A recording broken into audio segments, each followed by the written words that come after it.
Ina yang siapa deh? Nah, ini dari kami untuk ibu. Kami tidak bisa lama-lama hari ini di rumah sakit Bali ada 3 pasien yang kami kunjungi ya.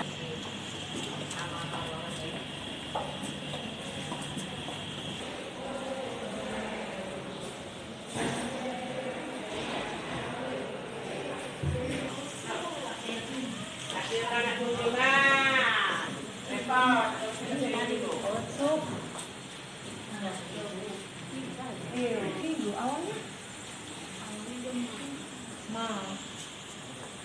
jadi obat-obatan tidak perlu nembus dan sebagainya semuanya. Walaupun mulut sekali harus operasi itu juga ditanggung. Jadi kita tidak Cuci keluar darah, dari ya. termasuk cuci darah. Nah, kaki kalau soal darahnya ambilnya di PMI Kota Palembang ya.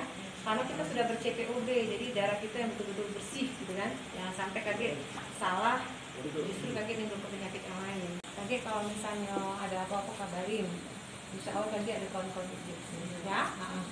Iya. Ya. Sabar-sabar. Usuk ya. Anak mana berapa? Ini yang pertama. Sikonya? Di rumah mak. Ya. Ya, ada sana ya. Sabar ya. Cak mana? Sudah. Ibu kan ketua PMI. Cuci darah itu kan memang bagian dari pengobatan, bukan berarti ketergantungan. Insya Allah tidak ada ketergantungan, tidak terus-terusan ya. Nah, doa baik Bu ya, biar suami cepat sembuh ya. Pokoknya kami titip ya.